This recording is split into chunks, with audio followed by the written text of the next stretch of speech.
नमस्कार. पत्रकार हेमंत सुशीला श्रीराम जोशी. किमान आपल्या राज्यातले जे राजकीय पक्ष आहेत त्यांनी जरी ध्यानात घेतलं तरी त्यात त्यांचा मोठा फायदा असेल. म्हणजे भारतीय जनता पक्षाकडं एक गुण लक्षात घेण्यासारखा आहे की त्यांची सत्ता आणि संघटना दोन्ही ठिकाणी त्यांचे जे पदाधिकारी किंवा सत्तेतले जे असतात ते सारे अतिशय मजबूत असतात. कारण भारतीय जनता पक्ष आणि राष्ट्रीय स्वयंसेवक संघ, विशेषतः संघातून भारतीय जनता पक्षातनं आलेले, शेवटपर्यंत तो एक संघ स्वयंसेवकच असतो. इतर पक्षात त्यांची भूमिका कायम टिकत नाही. भारतीय जनता पक्ष भलेही बाहेरून जे येतात त्यांना सत्तेत घेतो, मंत्री करतो, अगदी मुख्यमंत्री करतो, पण भारतीय जनता पक्षाची जी संघटनात्मक बाजू असते, त्यातले जे पदाधिकारी असतात, त्यातले जे प्रदेशाध्यक्ष असतील किंवा इतर जे पदाधिकारी असतात ते भारतीय जनता पक्षाच्या मूळ कार्यकर्त्यांशिवाय कधीही नसतात.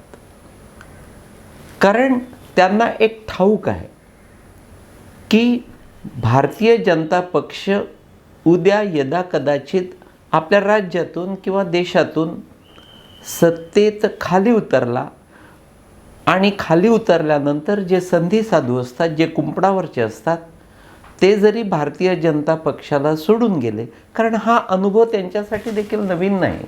आधीही भारतीय जनता पक्ष ज्या ठिकाणी सत्तेत होता, आपल्या राज्यामध्ये वगैरे इतर ठिकाणी, सत्तेतून पायउतार झाल्यानंतर त्यांना अनेक सोडून गेले आणि त्यातूनच भारतीय जनता पक्ष कधीही त्यांच्या संघटनेमध्ये, ज्याचा भारतीय जनता पक्षाशी संबंध नव्हता किंवा जो मूळ भारतीय जनता पक्षाचा नाही किंवा संघ स्वयंसेवक नाही, त्यांना कधीही भारतीय जनता पक्षाच्या संघटनेमध्ये स्थान देत नाही. त्यामुळे जी तात्पुरती सूज आली ती उतरली तरीही त्यांना त्या उतरलेल्या सुजेचं भय दूरपर्यंत नसतं. आता हा सगळा एवढा कडक नियम ते तंतोतंत पालन करत असताना भारतीय जनता पक्षाकडून आपल्या या राज्यामध्ये अलीकडे एक फार मोठी चूक झाली आहे, ज्याचा भारतीय जनता पक्षाशी कधीही संबंध नव्हता. दूरपर्यंत ज्याच्यावर भारतीय जनता पक्ष किंवा संघाचे उत्तम संस्कार नव्हते, त्यालाच भारतीय जनता पक्षाच्या संघटनेमध्ये वेळोवेळी तो आल्या मोठं स्थान देण्यात आलं आणि त्याचं नाव आहे नंदुरबारचा विजय चौधरी, तो वादग्रस्त नेता. विजय चौधरीनं त्याच्या ज्या ऑडिओ क्लिप्स आहेत 7,000-7,500, त्या मोबाईलमध्ये जे ॲप त्यांनी तयार केलं होतं, त्या ॲपच्या माध्यमातून तो थेट व्हॉट्सअप कॉल देखील टेपिंग करून घ्यायचा. म्हणजे जे काय कॉल्स बाहेर आलेले आहेत त्यातले मॅक्झिमम हे व्हॉट्सअप कॉल आहे.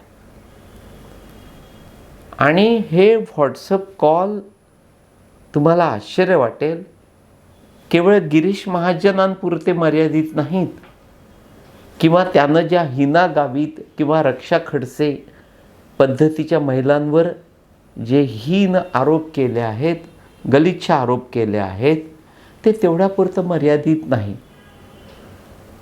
त्या 7,000-7,500 क्लिप्समध्ये अनेक भारतीय जनता पक्षाचे नेते आहेत, विशेषतः शासकीय अधिकारी आहेत, फार मोठ्या प्रमाणावर पोलीस अधिकारी आहेत, त्याच्या व्यवसायाशी संबंधित पोलिसांचं ते टेपिंग आहे. कारण ते एक प्रकारचं ब्लॅकमेलिंग होतं. पोलिसांशी संबंधित त्याचे काही काळे व्यवसाय होते, त्यामुळे त्यांचं पण टेपिंग फार मोठ्या प्रमाणावर आहे. भारतीय जनता पक्षातले मंत्री, आमदार, खासदार, डॉक्टर कराडांसारखे कार्यकर्ते आणि महिला. एक महिला आणि भारतीय जनता पक्षाचा एक स्त्री लंपट फार मोठा नेता, त्या दोघांमधलं संभाषण याच्याच फोनवरून झालं आहे आणि ते याच्याकडे टेपिंग आहे. आता सगळ्यात महत्त्वाचा मुद्दा असा आहे मित्रांनो, की भारतीय जनता पक्ष एरवी शिस्तीला मानणारा किंवा या पद्धतीचे विजय चौधरी छाप जे सडक छाप नेते असतात त्यांची कधीही काळजी, चिंता, पर्वा न करता बेधडकपणे त्यांच्याशी दोन हात करणारा.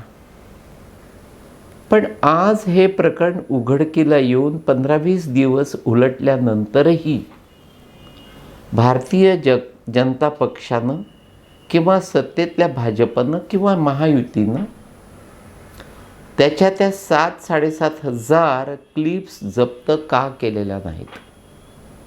आणखी एक महत्त्वाचा मुद्दा, की भारतीय जनता पक्षानं त्याला त्याची तडकाफडकी पक्षातून हकालपट्टी करणं गरजेचं होतं. ते घडलं आहे का? ह्या दोन अतिशय महत्त्वाच्या मुद्द्यांवर भारतीय जनता पक्ष का दुर्लक्ष करत आहे? किंबहुना मुख्यमंत्री, महायुती किंवा एकंदरच मंत्रिमंडळ विजय चौधरीच्या बाबतीमध्ये दुर्लक्ष का करत आहे? विजय चौधरी हा जिथे खातो तिथे घाण करणारा, त्याचा तो राजकीय इतिहास आहे. त्याचे सख्खे काका नंदुरबारचे हिरालाल चौधरी आता गेले 6-7 महिने आले. त्याचा चुलत भाऊ माजी आमदार अमळनेरचा शिरीष चौधरी, उद्योगपती त्या शिरीषची बहीण रेखा चौधरी, त्याचा एक व्यावसायिक भाऊ शिरीष चौधरीचा डॉक्टर रवींद्र चौधरी.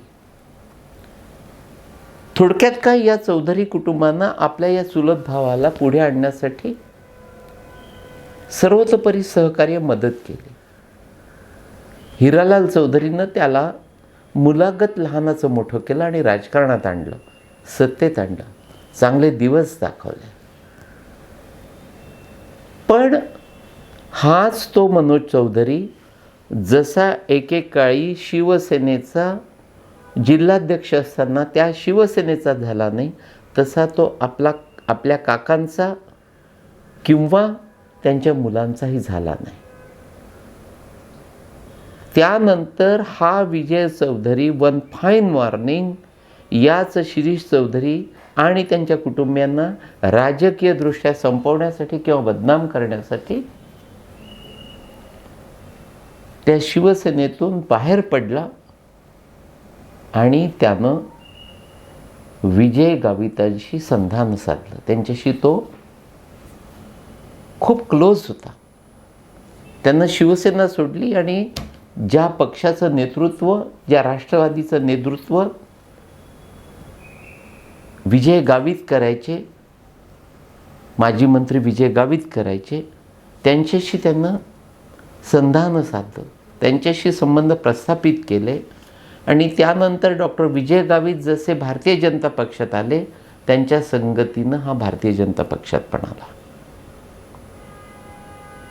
वास्तविक भारतीय जनता पक्षामध्ये 2014च्या दरम्यान याचा तो चुलत भाऊ शिरीष चौधरी अमळनेरचा आमदार होता. चौधरी कुटुंबीय, हिरालाल चौधरी कुटुंबीय सारे भारतीय जनता पक्षात होते. अमळनेरमध्ये राष्ट्रवादी, शरद पवारांच्या राष्ट्रवादीचा वरचष्मा होता, पण त्या राष्ट्रवादीशी दोन हात करण्याची मोठी ताकद शिरीष चौधरीमध्ये होती. पण या शिरीष चौधरी आणि चौधरी कुटुंबियांना मनोज चौधरीनं एवढं बदनाम केलं की शेवटी त्यांनी फडणवीस असतील, त्यांच्या समाजाचे, तेली समाजाचे नेते बावनकुळे असतील, त्या साऱ्यांना सांगून पक्ष सोडला आणि आता शिरीष चौधरी आणि कुटुंबीय शिंदेंच्या शिवसेनेत आहेत. मित्रांनो, बावनकुळे साहेबांनी याला संघटनात्मक दृष्टीनं मोठं केलं. आपल्या समाजाचा एक हरहुन्नरी, थोडासा धडपड्या, डॅशिंग तरुण या दृष्टीनं त्यांनी या चौधरीकडे बघितलं, विजय चौधरीकडे बघितलं आणि त्याला वेगवेगळी पदं बहाल केली. कधी महामंत्री केलं, कधी अमुक केलं, कधी तमुक केलं. पण आता त्याच बावनकुळेंना कदाचित पश्चाताप होत असावा. त्यांनी काळजी घ्यायला हवी, कारण या विजय चौधरींचं असा एक काळ होता, विशेषतः बावनकुळे मंत्री असताना किंवा त्याआधी प्रदेशाध्यक्ष असताना कित्येकदा त्याचं बावनकुळेंशी फोनवर बोलणं व्हायचं आणि त्या फोनवरून तो जे बोलला आहे माझी संपूर्ण परफेक्ट माहिती आहे. वास्तविक बावनकुळेंनी त्यांच्या समाजाचं जे शिरीष चौधरी आहे त्यांना बोलवून घ्यावं, विश्वासात घ्यावं. माझं वाक्य मग त्यांना खोटं वाटणार नाही. बावनकुळेंचे देखील अनेक वादग्रस्त कॉल्स टेपिंग करण्यात आलेले आहेत. म्हणून मी घाई करतोय की सारे कॉल्स, ते 7,000-7,500 कॉल्स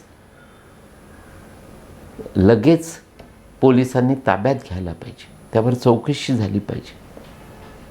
अन्यथा उद्या त्यातून भारतीय जनता पक्ष किंवा त्यातल्या प्रमुख नेत्यांची मोठी बदनामी होऊ शकते, जी आज एकनाथ खडसे आणि त्यांच्या सुनेची झाली आहे.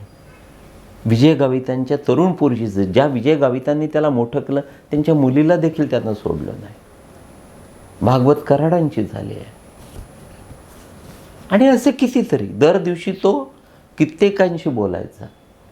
म्हणून आता खानदेशमधल्या लोकांनी, संपूर्ण खानदेशच्या पट्ट्यातल्या लोकांनी ठरवलं आहे की विजय चौधरीशी फोनवरून किमान बोलायचं नाही, कारण तो केव्हा कोणाचं काय बोलणं टेपिंग करून ठेवेल याचा नेम नसतो.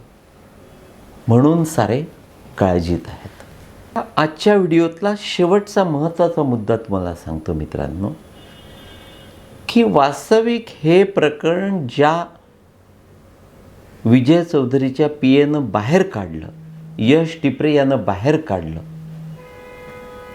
त्याच यश टिपरेला पोलिसांनी का म्हणून अटक केलेली आहे? वास्तविक त्याचं कौतुक व्हायला हवं. त्याला विश्वासात घेऊन भारतीय जनता पक्षाने वरून प्रोटेक्ट करायला पाहिजे, पण त्यालाच अटक केलेली आहे. आणि अटक कोणाला करायला हवी?